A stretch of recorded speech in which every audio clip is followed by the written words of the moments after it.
The broadcast is now starting. All attendees are in listen-only mode. Hello everyone and welcome to the Global Women's Leadership Summit session with Jane Horan. Before we start, I just want to make sure that everyone can hear me. So if you could just enter where you're from into the question box so that we know where everyone's from today. Great. Thank you. There we go. Well, my name's Amanda Herdman and I'm really excited to have you all joining us. From all across the globe again today, we've got Luxembourg, Canada, we've got USA, Australia. Excellent. So firstly, thank you for joining the Global Women's Leadership Summit and participating in such an important mission, the professional advancement of women around the world. So while we know that gender equality has come a long way, but we don't need to look far to see that we still have a long way to go in terms of equality, getting women on boards and empowering women to propel themselves into leadership roles. So the Global Women's Leadership Summit, or GWLS, is the world's first and largest online women's leadership event with a very simple mission: to dramatically impact the leadership capability and prosperity of over 5 million women leaders by 2020. So over the last 11 months, the GWLS team have scoured the globe to bring you the very top thought leaders and experts on the advancement of women to further this mission and to help you develop and grow. So we're thrilled that you've joined us from across the globe today for this full summit experience. So a couple of weeks ago, we had our 5-day pre-summit of free live sessions, which hopefully you were able to attend. But if you missed some of those or you'd like to listen to them again and you hold a professional or commemorative level ticket, you can access all of those recordings in the member portal. Basic ticket holders, you're welcome to upgrade and access all these amazing additional resources. Just simply contact us at GWLS, support@gwls.com to upgrade, or if you want help accessing the member portal. So we're excited to be in the second week of the full GWLS Summit, which has been intensive, focused 60-minute sessions from our wonderful lineup of speakers. We have over 45 sessions over 2 weeks, with about 4 to 5 sessions per day, Monday to Friday. But if you haven't been able to attend live, you can access the video recordings after the session in the member portal. So before we begin, let's remember the housekeeping. Please engage in the session and give your full attention. Be present and turn off any distractions that are around you. Facebook is the hub of the community, so if your question doesn't get answered here today, please post them onto the Facebook page at facebook.com/Global Women's Leadership Summit.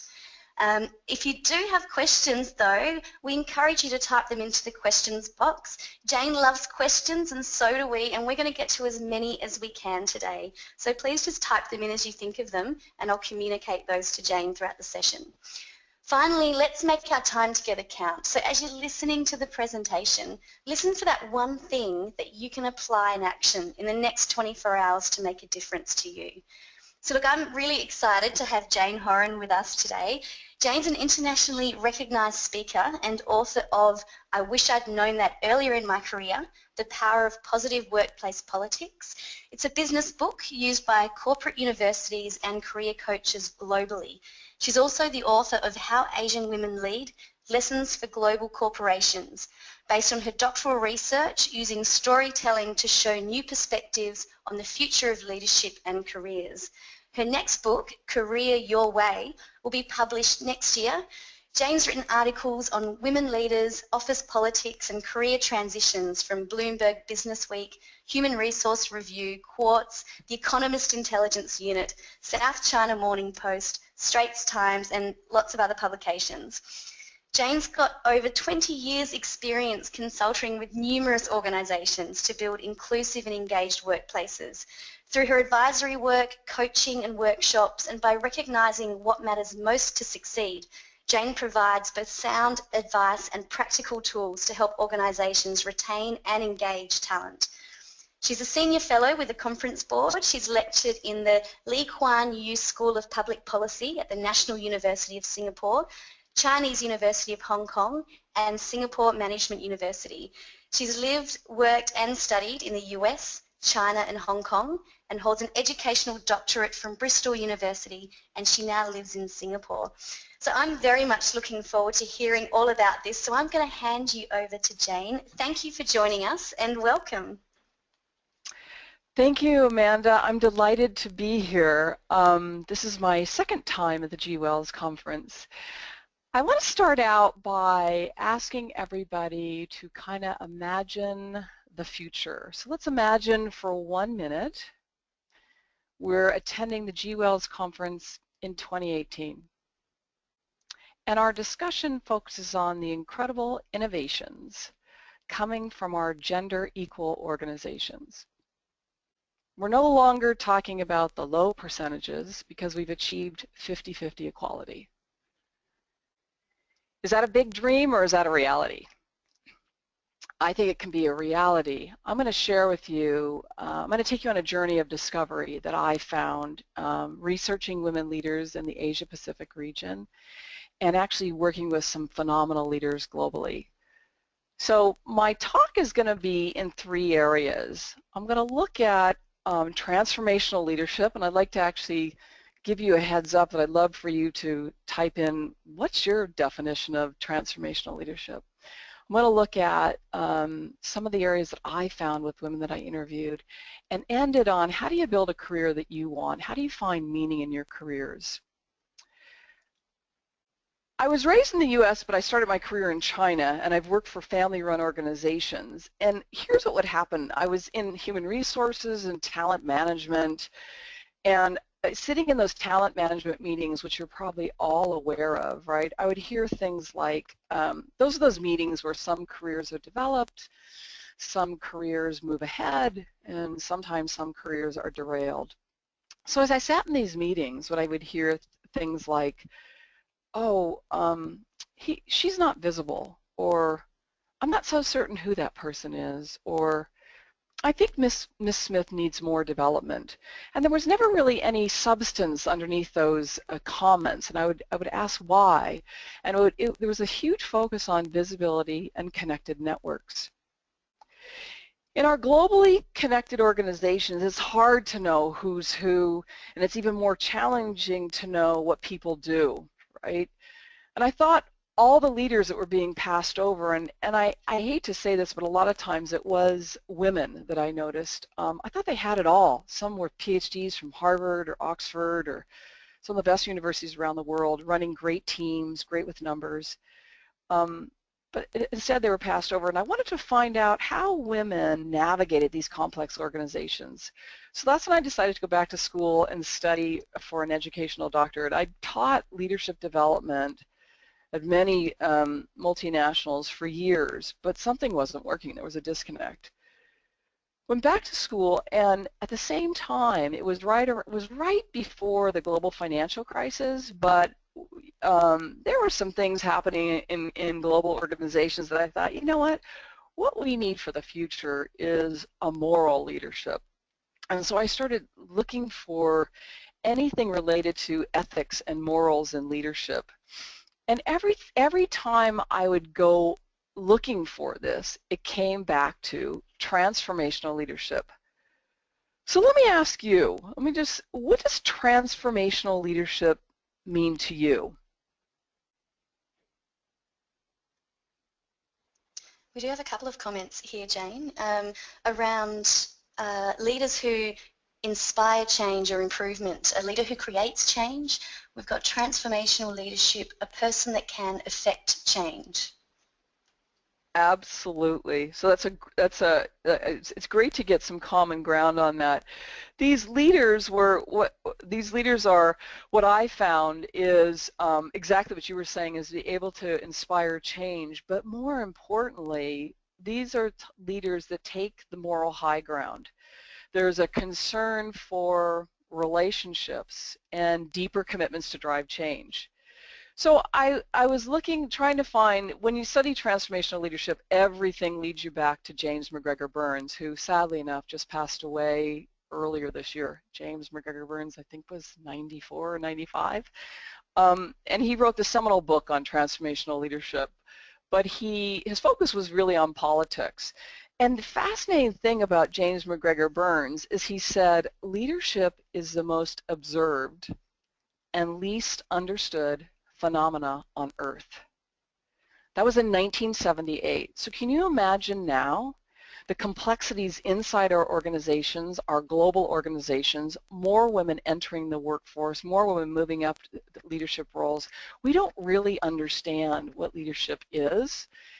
And I think what happens inside our organizations, we hold on to old models that no longer serve us.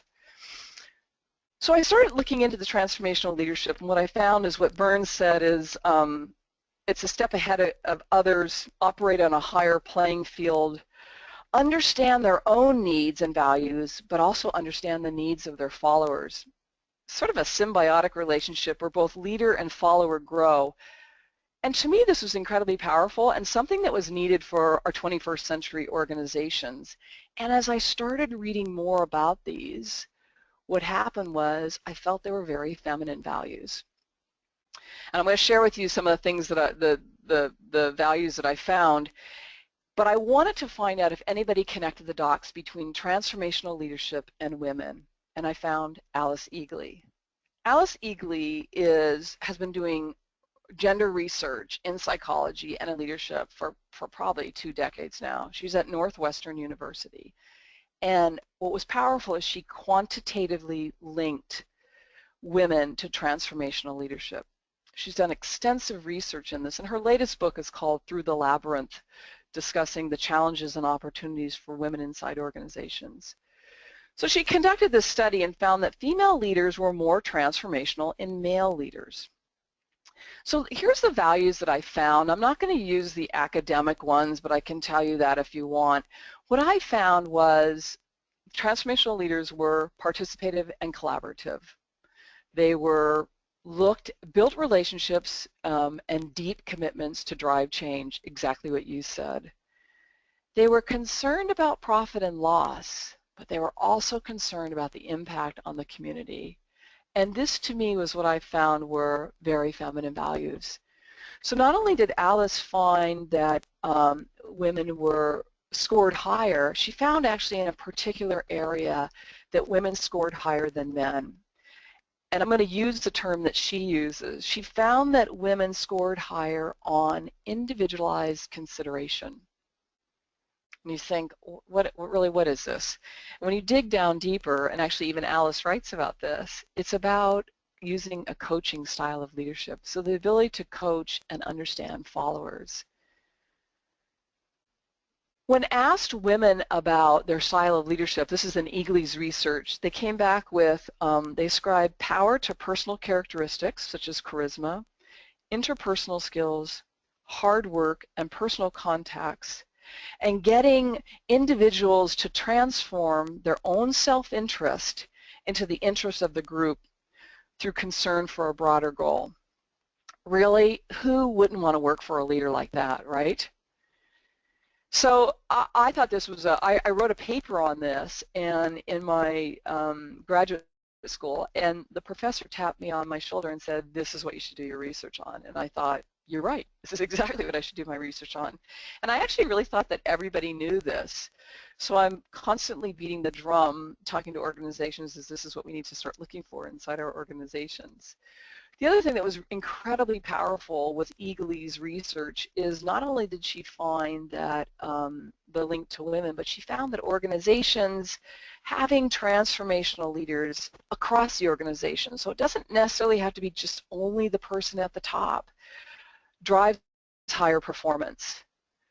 So, you know, just looking at that, you can see that it's a solid case why we need to have these diverse and inclusive organizations. And for me, it's a solid case as to why I predict, or I'm always looking at the glass half full, that we're going to see these incredible changes coming up. And I do believe we're right at the tipping point for that.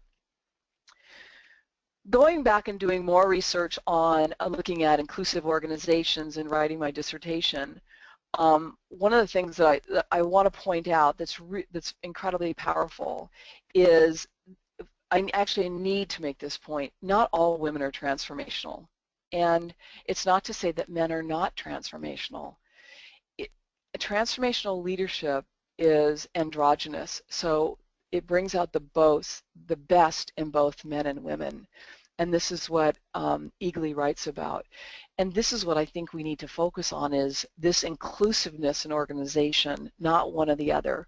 You might be thinking, well, what's the other side of transformational leadership? It's called transactional leadership, which is more of direct, authoritative command and control.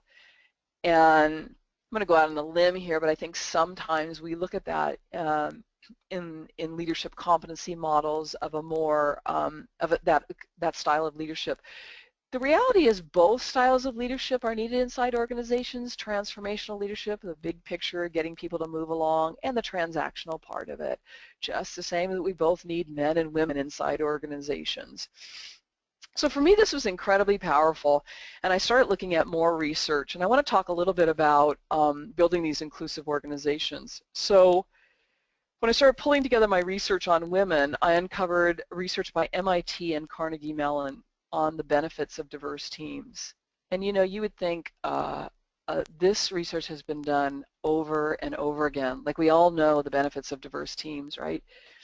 More innovation and driving performance. What Carnegie Mellon and MIT found was that there were two things, and I think these things are really important for us to hear.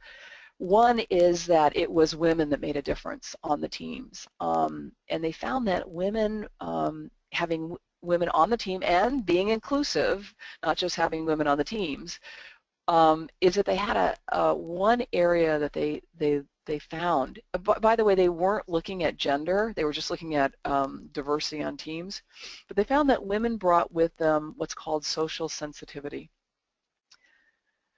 And I was like, what is social sensitivity or social intelligence? And what it is the ability to read kind of the nuances of the team and the nonverbal clues. So this was this one element. But what was really, really powerful besides this is the fact that more research has been done on this piece. I think it was Kathleen Phillips in Columbia, and she looked at the Carnegie Mellon research and the MIT research, and she also looked at research on juries. And what she found is diversity, diverse and inclusive teams, organizations, we all work harder in these environments. And what she conclusively said is, it makes us all smarter. So this is common sense too, right? You think, well, it makes a lot of sense that if there's all blue people on the team, we know what all the blue people are going to say. We're probably going to show up and go, yeah, well, whatever. But if there are different people on the team, we prepare more. We bring different questions. We challenge one another differently. The conference executive board came out saying the same thing, that if you have diverse and inclusive organizations, you have 12% higher performance, 20% intent to stay, and 50% higher collaboration and commitment. So this is the groundwork that I did my research on, right? A little bit before I get to my research, I want to tell you the challenge that we all faced. And this is Deloitte's research. Although we know all of this is about women, and we know all of this about organizations, women are the most underutilized economic force in the world's economy. So why is that? And this was the question I tried to answer. I don't think I have all the answers, but this is what I set my study on, is we've got all these fabulous numbers and we get it. What's going on here? So I went out and because since I live and work in the Asia Pacific region, although my voice is American, I studied, I interviewed women across Asia Pacific, from Australia to Japan to Bangladesh, India, all the countries in between. And the reason why I did this is, if you look at the Asia Pacific region, it's the fastest growing region. 50% of the population sits here. I also, honestly, I live here, so that's why I looked at Asia Pacific. And I was working inside these global organizations that I wanted to understand how women navigated these very complex organizations. So you also have young, highly educated workforces. You also have an aging population, but some of the young countries here, Vietnam, Philippines, Thailand, young, highly educated women, and some of these countries really moving ahead. China has more women, say, than India in leadership roles, actually more billionaires globally. And so I wanted to try to figure out how women navigate organizations. I I'm not a quantitative researcher, I'm a quantitative researcher. And I use storytelling. And believe it or not, you can use storytelling in research. You can ask questions and listen to people, and then write their stories. So I was working for a big multinational and enabled me to travel. And when I traveled, I would interview women. You're probably wondering, well, did I interview CEOs? I I interviewed some CEOs, but I also interviewed a couple steps below that because I wanted to find out how do you get to that CEO level? Do you have aspirations to be at that level? And it's in this part of my talk here that I'm going to share with you what I learned and the mistakes that I made, and also what I found out about careers with women. So in storytelling, what you do is you don't have a prescriptive questions to ask people. You don't use interview guides and have them check off boxes. You actually use a lot of open-ended questions. So I asked about, well, tell me about the early influences of your life, and tell me about values, and tell me about, leadership and leadership style, and questions around those areas. I'm going to talk to you about two questions that I asked, which were my biggest challenges and provided the most learning. But a lot of times when I give talks on the research that I did, people will ask, so what were the three areas? What were the themes that you learned about women? As a qualitative researcher and the type of research that I do, it's really hard to predict, but I do want to share with you, I didn't put this in my dissertation because it wouldn't be allowed, but I do want to share with you what I took away from that research, and I do believe it impacts our organizations today. I found three things. I found, first of all, grit. And if any of you watched Angela Duckworth's TED Talk on grit, she looks at grit in education. And she believes that we should start looking at grit instead of sort of grades and how people score, that these are the true people that you can develop, or the true leaders inside, your future leaders. I found the same thing. What I found was this incredible persistence to overcome barriers. And I'm not talking about, climbing to the top, I have to be that CEO. I found some other interesting barriers for women that just kept pushing them forward. So one example was, I interviewed a woman in Taiwan, and she knew that to move ahead, she was going to have to learn English, right? That was it. And everybody at home spoke Chinese in school. She studied English, but it wasn't to the point that she needed it. She applied for an MBA in the US, and she applied for an MBA program in South Africa. At that time, South Africa had a strong relationship with Taiwan. And she thought, I got to get I need to improve my English. So every day going to school, she listened to tapes of Shakespeare. And when she told me this, I was like, almost fell off the chair going, really? You can imagine what her English was like? And I thought, this is persistence, this is grit. When she got to the MBA program, by the way, she decided to go to South Africa over the United States. Kind of on a whim, they were offering more opportunities. It was the relationship between Taiwan and South Africa. She struggled. She said, when I got there, I struggled, and I thought, my English is not very good, and I don't know how I'm going to get ahead. Persevered. Spent the first 12 years of her career all across Africa, working for a global brand, and was in the back places of Nigeria and Rwanda. And so this grit showed up time and time again with women. Now here's the interesting point for organizations. Grit a while ago was taken off competency frameworks. It was thought of as a trait, and maybe we don't need that. Maybe we need to look at behaviors. And my feeling is we need to go back and look at grit. I think grit holds a whole lot of insights on who your next generation of leaders are going to be. Should I stop here and ask if there's any questions, Amanda, before I go on with the rest of it? Yeah, sure. There's We do have, I love how people are writing their comments just as you're talking. It's wonderful.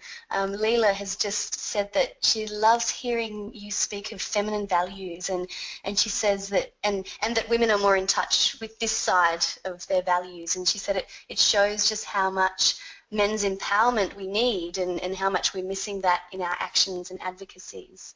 I thought that was a really nice comment. Yeah, and let me just add something that on the transformational leadership one. So I've given a talk at a lot of financial institutions, and I remember one I gave it when I was early doing my research. I gave a talk, and one woman came up to me and she said, "You know what, Jane, I get it, and actually that is more my style of leadership, but where I'm working right now, it doesn't fit.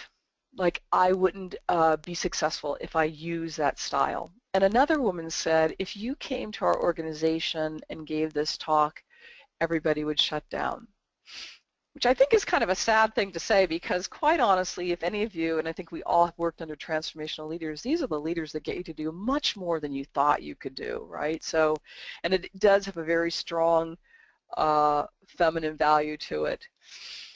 So let me move on to meaningful work. So the next piece that I found is, now this one is a bit, for me, it actually drives what I do today, but it's also, I'm not going to say controversial, some people don't agree with it. Every single woman I interviewed said if they weren't having a career that they knew provided impact, and the impact is very individual and the meaningful is very individual, that they would just let go. They would leave the job. It didn't make a difference how much money they were making. A meaningful career was important. And one woman said to me, "A meaningful career is more important than flexible work. I can figure out flexible work. I just, if I'm doing something that has purpose and I believe in, let me solve the flexible work problem or challenge," right?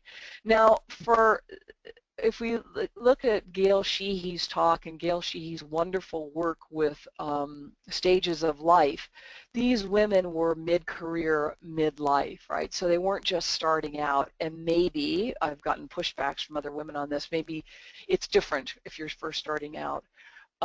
But I have found with most women that I've worked with, this meaning and purpose is incredibly powerful. And I'm not talking about necessarily social enterprise. I'm actually talking about, it could be strategy consultants at McKinsey that are driving, delivering new businesses, people who are running high-tech firms who are driving the bottom line. That for them is meaningful. Why I think this is so important, or why I know this is so important, at midlife and mid-career, and when I say that, I mean anywhere from the ages of 25 to 55, because it's very different for women globally, we start looking inward. We start asking these questions on meaningful career. We start asking the questions, who am I? What's my purpose? What's my legacy? That powerful soul searching is a time that some women might decide to leave organizations. And if organizations can intervene at that point, that's the sweet spot, because this is when women are really looking at leadership. All of those questions, who am I? What am I delivering? What value am I adding? Are leadership questions, and incredibly powerful. The third one that I found was building inclusive in web, and I want to talk to you a little bit about this in more detail. I'm going to explain what this means, because I want to suggest to you that you can do this. But every single woman that I interviewed had a job. Some were married, some had children, some weren't, some were on boards, some were active athletes, some were on committees. They looked at their life as inclusive networks, and similar to Sheryl Sandberg saying, have a partner, a supportive partner. Working across Asia was have a supportive family that supports you. So I'm going to talk a little bit more about that, but I want to show you the two biggest mistakes I made in my research, link it to organizations, why I think organizations are having challenges, and then link it to some of the greatest learnings that I got on careers. So I asked two questions. I asked a lot of questions, but these are the two that I thought would be that you'd like to hear about. So the context, I interviewed a hedge fund leader, I interviewed a woman running a high-tech company, I interviewed a woman running a global chain of 6 successful organic food restaurants, an NGO leader, academics, and I would say to them, tell me about your leadership style or being a leader. And almost every single one said, oh, I'm not a leader. I'm a facilitator, I'm a guide, I'm a coach. So I was like, you know, here's a woman running a hedge fund, had a business in London, in Hong Kong, and in Singapore, offices, you know, teams of people around her, $1 billion fund. That was a leader to me. She had a lot of people she was responsible for. To see yourself as a facilitator, a guide, or a coach is incredibly powerful. Now go back to Eagley's study. When she asked women how did they see themselves and how they scored themselves as coaches. I think there's a connection here, and I think there's a connection here between this word leader, could go back to James McGregor Burns saying it's the most misunderstood concept on the planet, to maybe it's too hierarchical. Maybe we don't see ourselves that way. Maybe we see ourselves as coaches, and you know what? Having a leader as a coach is fabulous. Why I bring this point up is when I would be in talent meetings, what was the question that they would say? Oh, I'm not certain she wants to lead that function. She doesn't talk about leadership. She doesn't raise her hand for leadership, right? So I think this is something we need to look at inside organizations, the words that we use. And I'm going to talk to you about this other word that I used, failure. So my next question was, tell me about a time that you failed. And I bet you're wondering, oh, I just would love to know what you think. If I asked you, if I asked everybody on the call what the response was tell me about a time that you failed, what do you think the response was? I am going to ask you, what do you think the response was? We'll just give people a couple of minutes to formulate their thoughts here. So you're asking them what they think the response was when you asked this question, is that right? Absolutely, yeah. Okay.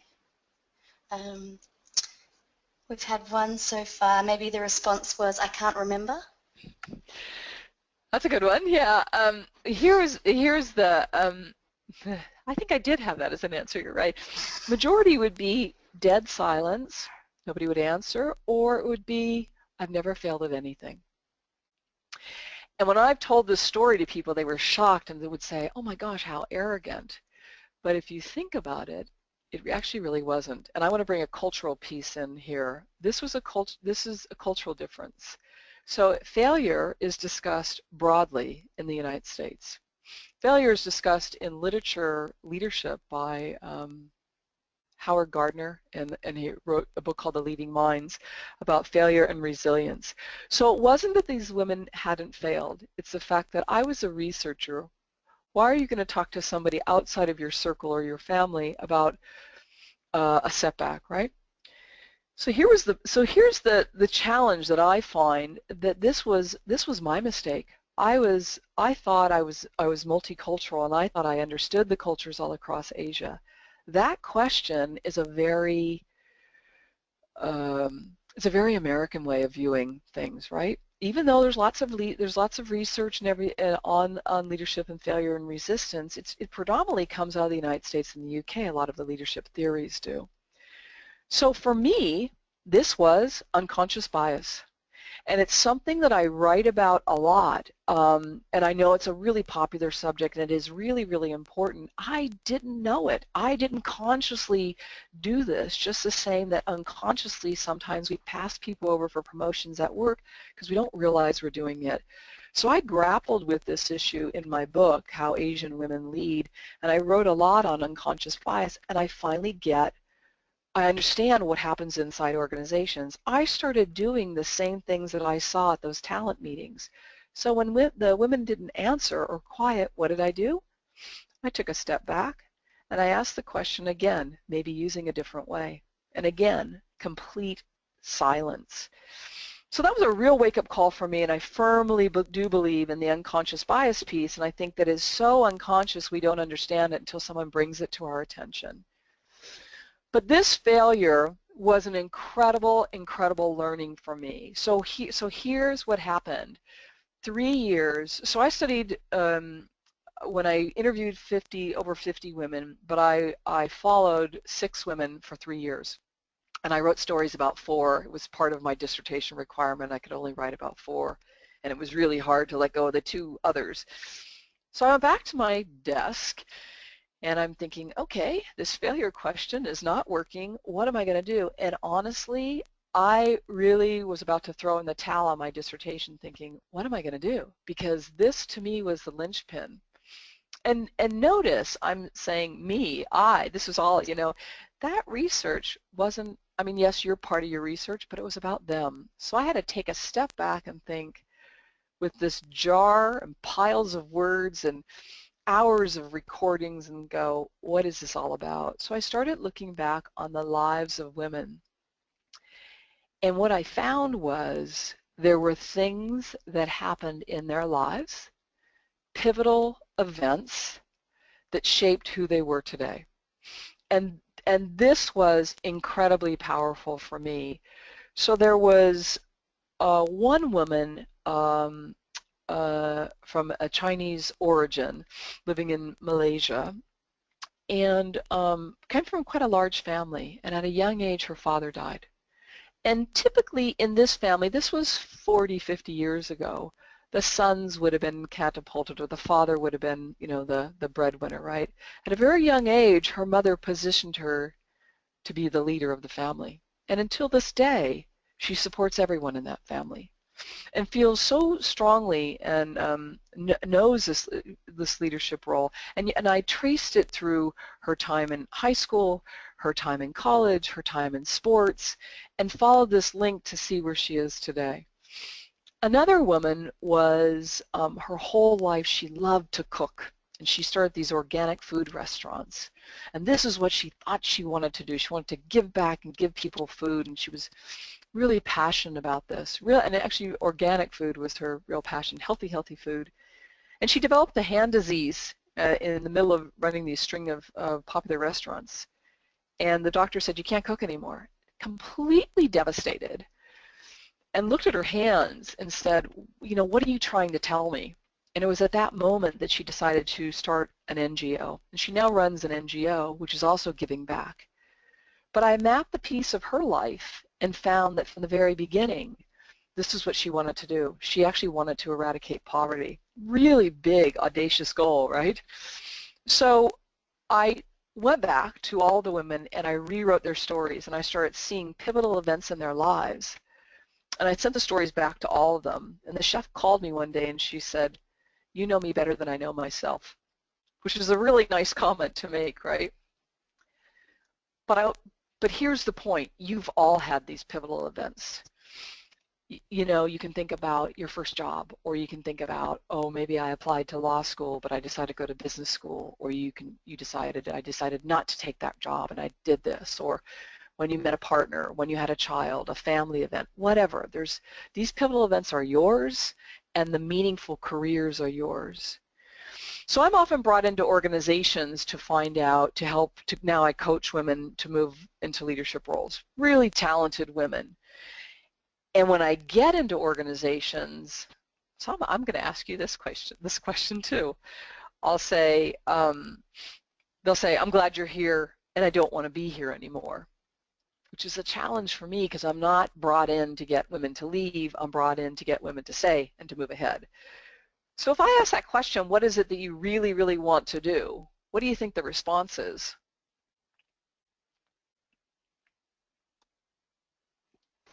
Interesting question.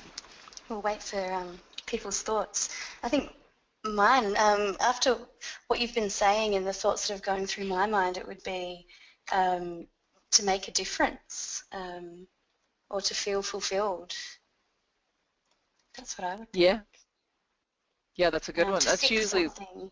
We've got something here to fix something or to make something better.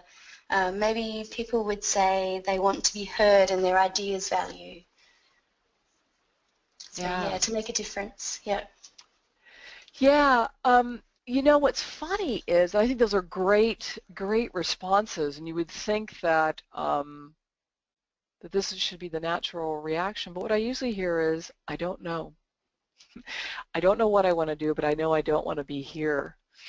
So what I say is, well, you know, let's figure out what you want to do. And that goes back to the pivotal events. If you, let me just turn, I'm going to go back and forth between my research and the women I work with. What I found is if you look back on the pivotal events, if you're stuck right now trying to figure out what you want to do, look at your life. Take a few minutes just to sit back and see how you got to be where you are today. Look at all the pivotal events. Look at the accomplishments. Look at the setbacks. And ask yourself, what did you learn? These pivotal events are so incredibly powerful, and I found this from doing this research with this women. They're only powerful, though, if we stop and ask ourselves, what is it? If we stop and reflect about what happened at these pivotal events. What did we learn? What did we learn about ourselves? So I do a lot of this work now with women is taking them back and looking at their stories of their lives. But I think your last comment is really powerful, because to have your stories heard. So I do believe we're at a tipping point in organizations. And in global firms, as I said to you, we always hear, oh, how do we know what the other person's doing? Well, you have to talk about what you do. Well, in my first book, I wish I'd known that earlier in my career, I wrote about self-promotion. But no matter how often we tell people to self-promote, if that does not feel comfortable for you, I don't think we're ever going to get to that. I think people feel really uncomfortable with that. So what I found is this: share your story. If you start telling people about what you do and how you got to be where you are today, or if you start asking leaders, stories are more powerful than self-promotion. And I know that we just go on this bandwagon all the time with telling, oh, you need to self-promote, you need to stand up and be accounted for. And I often hear when I give talks, people say, oh, that's easy because you're American. You can stand up and talk about what you do. This is what I found in my research with women across Asia Pacific. There's a culture of gender. So globally, there's some similarities between all of us. There's also some differences across cultures, no doubt, but globally, women do not feel comfortable with this self-promotion. The beauty of stories is this: they're inclusive. And the beauty of stories is people lean in and listen. Have you think about somebody who's telling you all about themselves and they're self-promoting. Sometimes what you might do is step back or lean back or not listen, right? Or you might think, I'm tired of hearing that. But if someone tells a story, you're more apt to listen and want to hear more. I want to bring you to my last point before I kind of turn it over and show you. I'm going to give you a gift that you can download, but I'm going to talk a little bit more about what I learned on how to sustain success and balance. And this, again, was from my research with women. And I'm going to pull in some other pieces of research that I think you might find interesting too. An inclusive web. We talk so much about networks, network. And I give a lot of talks and I ask people, what do you think of networks? And usually people go, oh gosh, network for what? So I interviewed a woman in Hong Kong, and she was an incredibly busy leader. I'm going to give you the parameters around here so you can kind of see this and hopefully visualize this. She was an incredibly busy leader. She led a function of a multinational company. She was probably, I think, overseeing a couple $1 billion. She had a huge team across the globe, and she was a mother of 3. She was also really active in her community. She had a church community she was very active in, and she was also on a couple boards. When I went to interview her, honestly, I was exhausted, going, geez, how do you do this? How do you do all this? And she wasn't the only one. A lot of the women that I interviewed, and this was very powerful for me, all of them took time to either mentor or coach other women. They made a point of telling me that, in my church or in my sports community or in my, I go look for junior people in my community and coach them. So I asked how she did it. How do you do this? How do you manage, how do you find time to do all this? And she stood up in the middle of the room And she said, here I am. I'm in the middle. Yes, I lead this function, but my team is surrounded around me. So she kind of pointed to the circle around her. And then she said, around that circle is my family. And then around that circle is my community, my church community. And around the other circle is my board. And she was athletic too. And she said, look, it's like a hub and a spoke. I'm in the middle. I'm not at the top. I'm in the center. And this was very powerful for me because I was reading a lot of the work by Joanna Barsh on how remarkable women lead at McKinsey. And she found similar things of this centered leadership, right? And she said, everybody is interconnected. If it weren't for my family, I wouldn't be where I am today.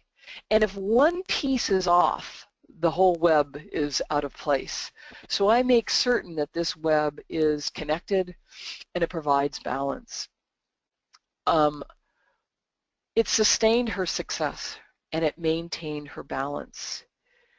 What she got from this interconnectedness was also energy, so energy from the group, well-being and balance when she was off, and she had a guide, she had a mentor in this. And when I was asking her about it, she called it a web of inclusion. And I'm like, gosh, don't I wish I could label that, have that word and make it mine. But this web of inclusion comes back to 1995 when Sally Helgesen wrote an incredible book called The Female Advantage. I believe she might have been on the G. Wells former summit. Sally found the same thing doing similar research that I did with 4 CEOs in America. They had this web of inclusion, and they also talked about putting themselves in the center and putting their teams around them. So a very centered piece of research, centered style of leadership. The last one was a piece of research that was out just recently. Fanny Chung and Diane Halpern. Diane's from U.S. University and Fanny Chung's in Chinese University. They found the same thing with women in China, Hong Kong, United States. They found this interconnected web of family and mentors to able to sustain success and provide well-being and balance. It wasn't an either-or proposition, and this is this woman that I interviewed in Hong Kong. She said, forget about this work-life balance. This is what provides balance. So I want to just summarize a few points, and then I'm going to show you a giveaway that I want to give you, and then I want to open it up for questions, and I'm actually going to ask you some other things before we go to questions. So here's what I found. Here's what I want to share with you. I want all of you, if there's one thing you take away, is to reflect on your life. Reflect on where you are and how you got there. If you take time to think about the multiple pivotal events in your lives, you're going to start finding meaning. You're going to start finding, were you the one that put your hand up for that job, or did you always have a mentor kind of encourage you to take something, or did you just serendipitously fall into it, or you kind of jumped into things and not knowing all about it? So reflect on those pivotal events, and in the meantime, you're going to see what's important to you, your values, and get some real insights. I'm going to move away from self-promotion, and I'm going to say share your story, because your story matters. That's what I found. The women I told you that I interviewed, the chef, if she walked in the door at the global organizations that I was working at, they probably wouldn't have seen her as a leader, but she was probably the most powerful leader I've met in my research, and her story was incredibly powerful. So share your story. Start to build an inclusive web. Put somebody in there that gives you energy. Find a mentor.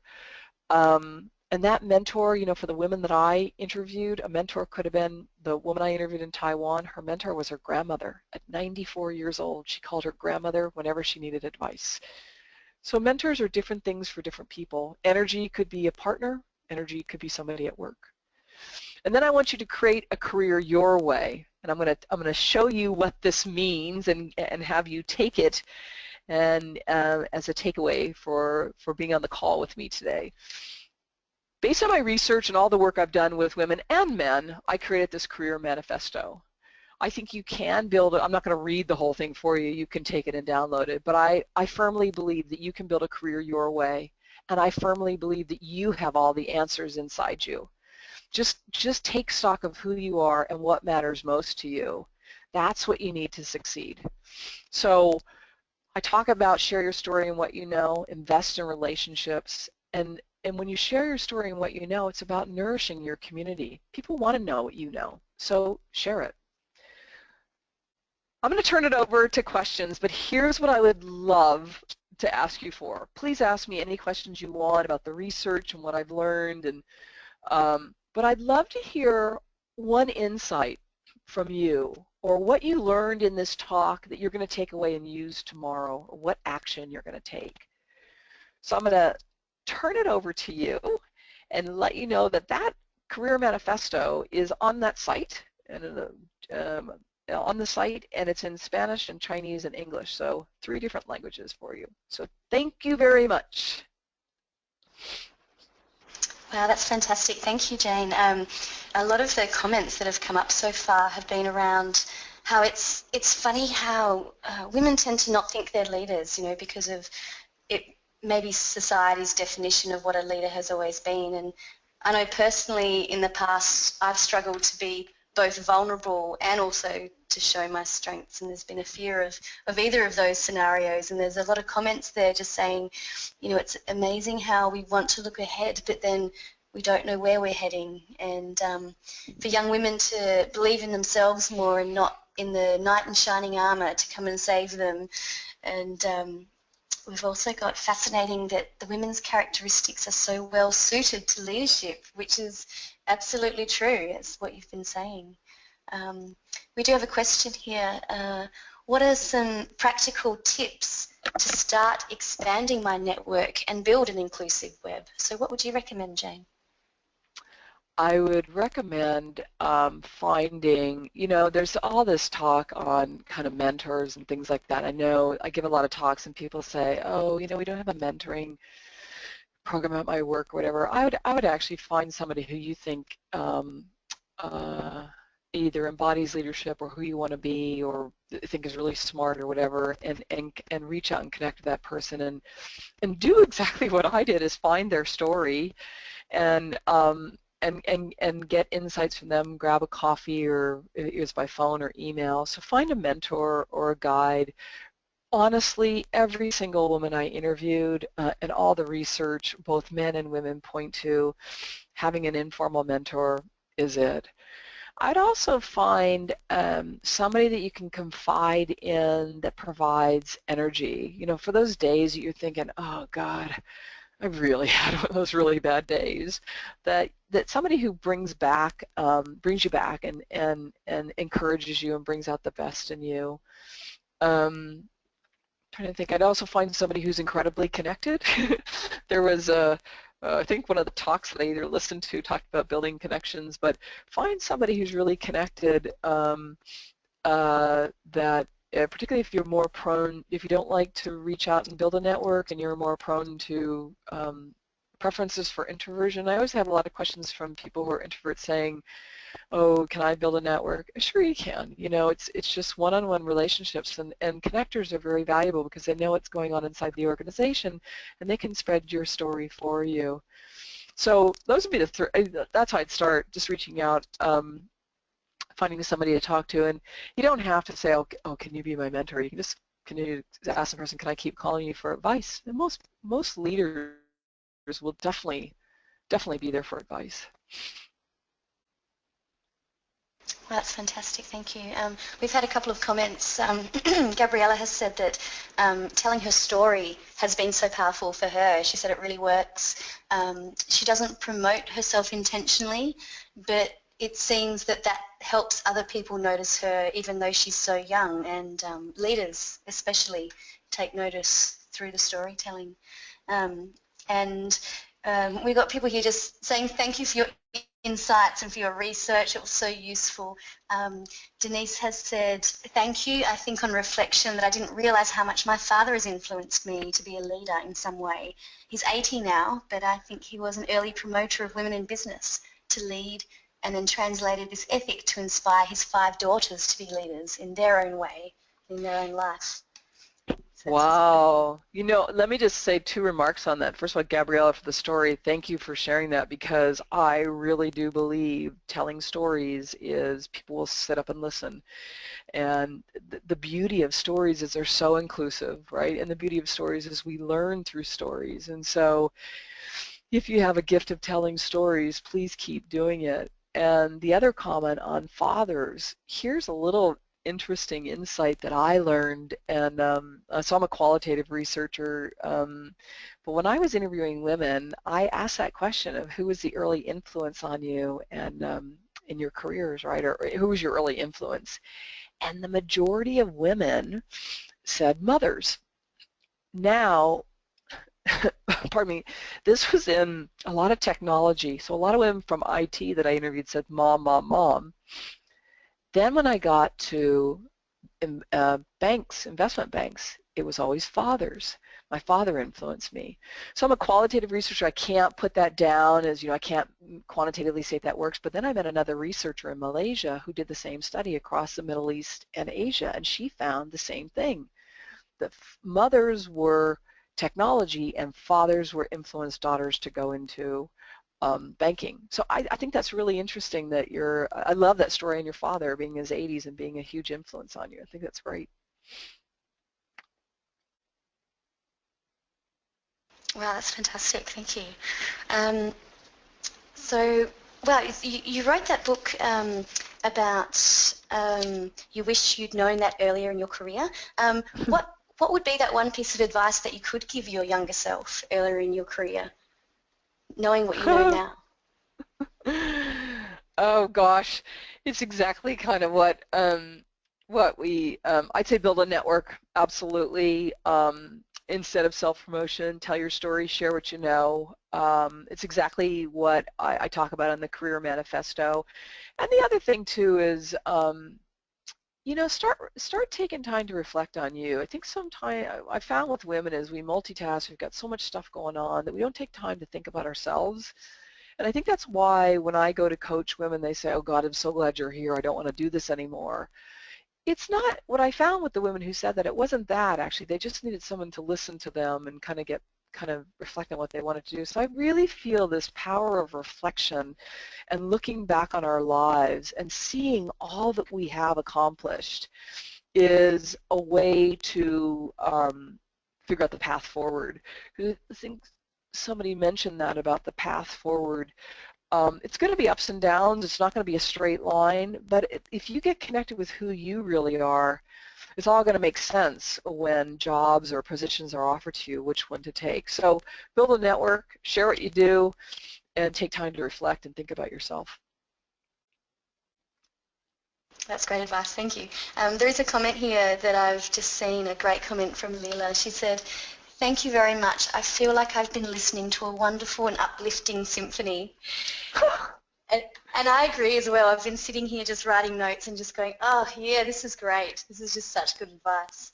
So thank you so much. Oh, sweet. Thank you. My goal, I was saying earlier to Amanda, my goal is to be a singer like Judy Garland, and that'll never happen. So I love the symphony. That's a nice visual. Yeah, it's great.